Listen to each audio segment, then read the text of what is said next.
Judges chapter 14. Shimshon went down to Timnah, and in Timnah he saw a woman who was one of the Philistine. He came up and told his father and mother, I saw a woman in Timnah, one of the Philistine. Now get her for me to be my wife.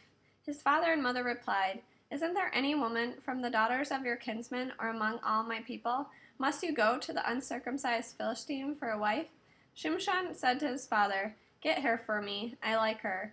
His father and mother didn't know that all this came from Adonai, who was seeking grounds for a quarrel with the Philistine.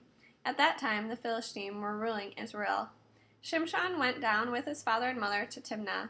When they came to the vineyards of Timnah, a young lion roared at him. The spirit of Adonai came powerfully upon Shimshon, and barehanded he tore the lion to pieces as easily as if it had been a young goat.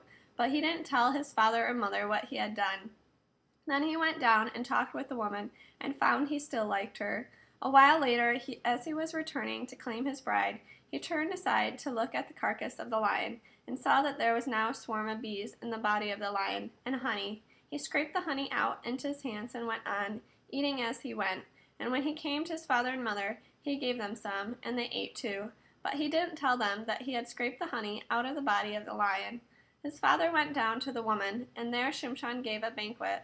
This is what the young men used to do. When the Philistines saw him, they provided 30 companions to be with him.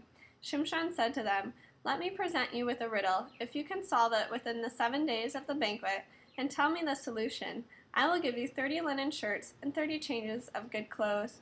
But if you can't solve it, you give me 30 linen shirts and 30 changes of good clothes. They answered, Tell us the riddle, we want to hear it. So he said to them, Out of the eater came food, out of the strong came sweetness.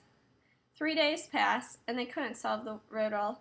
On the 7th day, they said to Shimshon's wife, Coax your husband into telling us the solution to the riddle.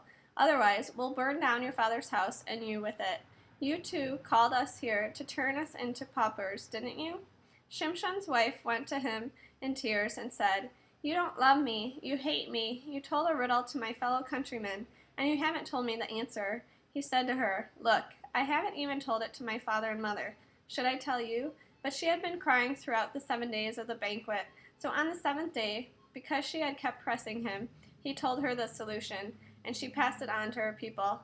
Then before sundown, on the 7th day, the men of the city said to him, What is sweeter than honey, and what is stronger than a lion? Shimshon answered, If you hadn't plowed with my young cow, you wouldn't have solved my riddle now. Then the spirit of Adonai came over him powerfully. He went down to Ashkelon, killed 30 of their men, and took their good clothes, and gave them to the men who had solved the riddle. He was boiling with rage, so he went straight up to his father's house, and his wife was given to the companion who had been best man at the wedding.